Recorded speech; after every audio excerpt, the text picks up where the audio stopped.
In our journey through the Grimm stories, we've reached a really lovely and quite funny story. I like this one.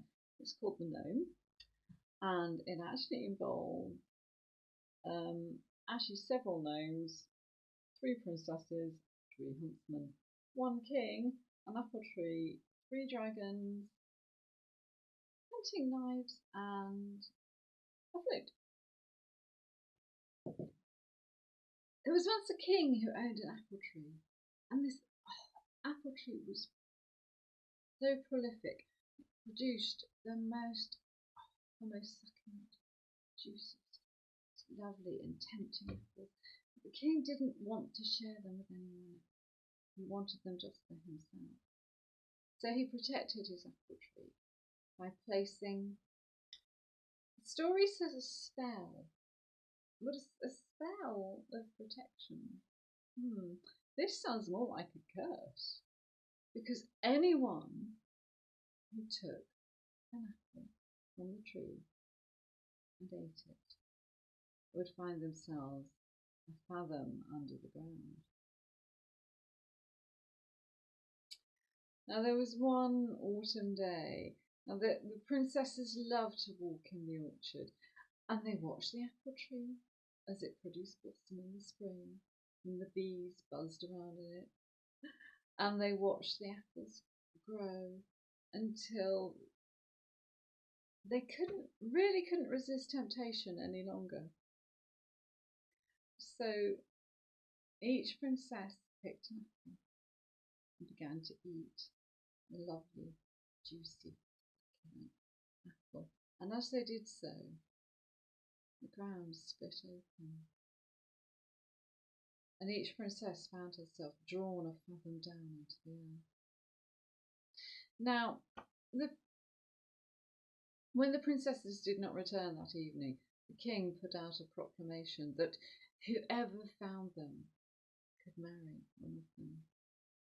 Now, three huntsmen, who were brothers, replied to the proclamation, and they set out searching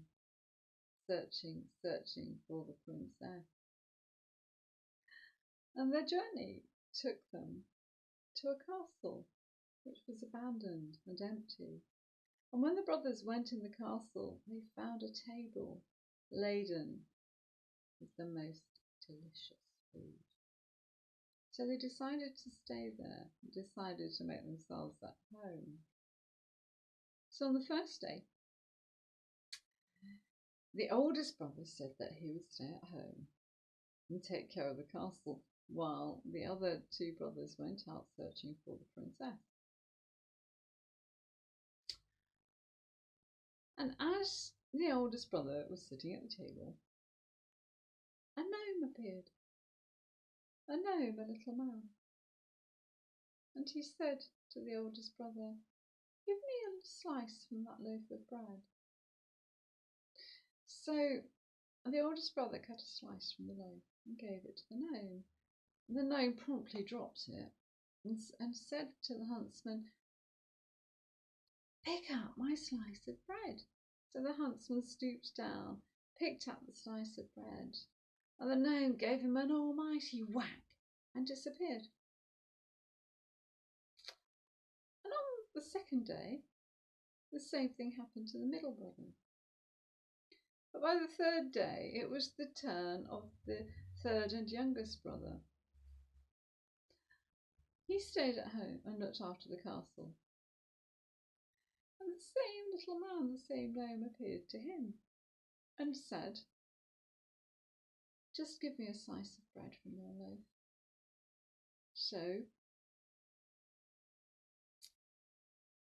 the youngest brother cut a slice off the loaf, gave it to the gnome, and the gnome dropped it. And the brother said, "You can pick that up yourself." And the gnome gave the brother a very strange look and said, "I can tell you where the three princesses are hidden."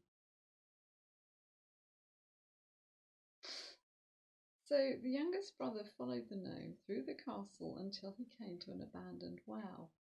And there it was, a well with no water. And the gnome said,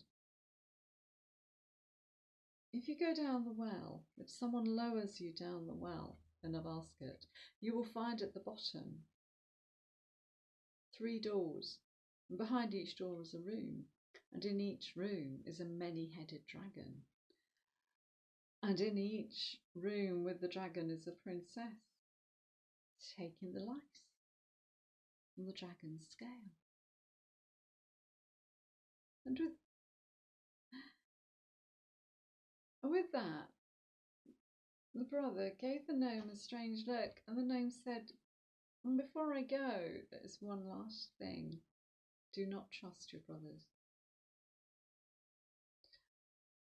They are lazy, and they had ill intent towards you. The gnome disappeared.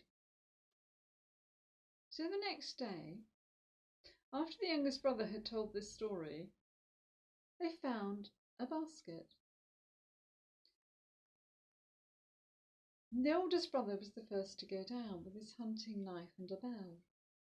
But when the basket had gone half the way down the well shaft, he rang his bell and asked to be pulled up.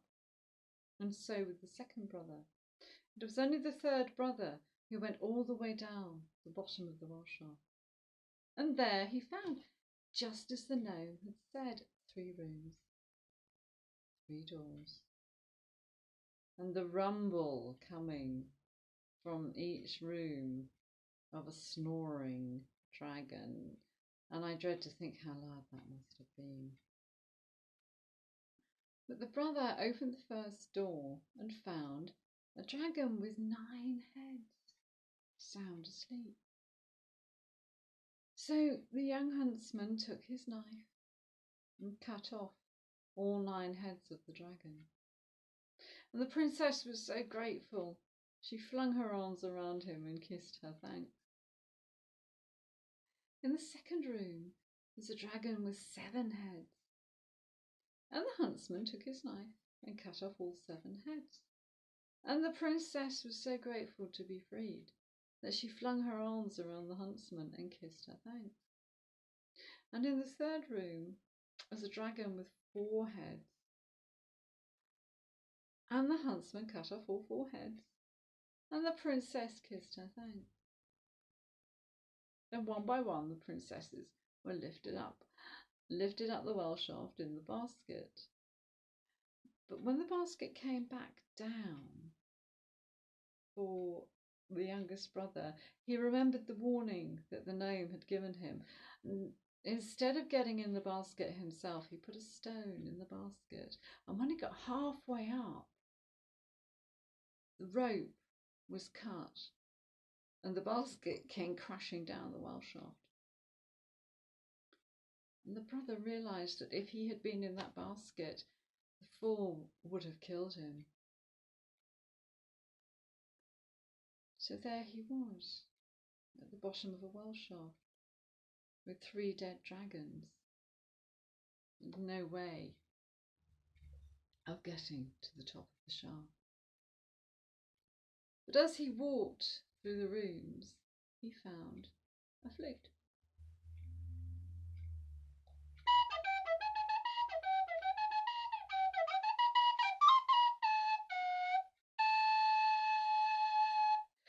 He played the flute.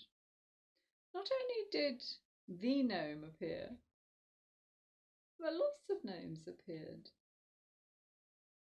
And so the gnomes helped the young huntsman up out of the well shaft, because they're clever like that. And by the time the youngest brother made it home, made it back to his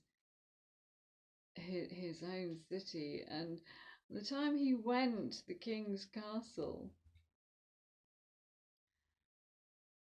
his brothers had already told the story to the king of how they had rescued the princesses, but how, alas, their younger brother had died in the attempt. And the princesses had all been made to promise not to tell the king the truth. When the youngest huntsman appeared at the castle, princesses looked up at him and all fainted in shock. And the king, believing that the youngest huntsman had done some terrible deed to his daughters, had him clapped in irons and sent to prison. But when the daughters awoke, they pleaded with their father to have him released, but said, "We cannot tell you what happened, for we have promised." So their father took them to the iron stove that heated the palace and said, "Tell your story to the stove." And the king listened to the story as it travelled through the stove's chimney. And when he learned the truth of the matter and learned that the two huntsmen had indeed tried to kill the younger brother, he had them taken to the gallows and had them hanged. So it was the youngest huntsman who married the youngest princess.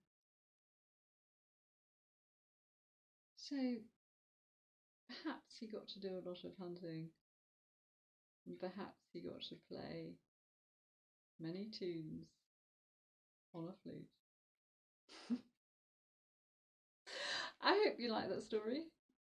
I like that story. And I like the dragon. I feel a bit sorry for the dragons, really.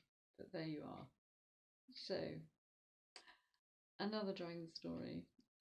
Lots more stories coming up. So, do subscribe, do join the Facebook group, and I hope to see you again soon.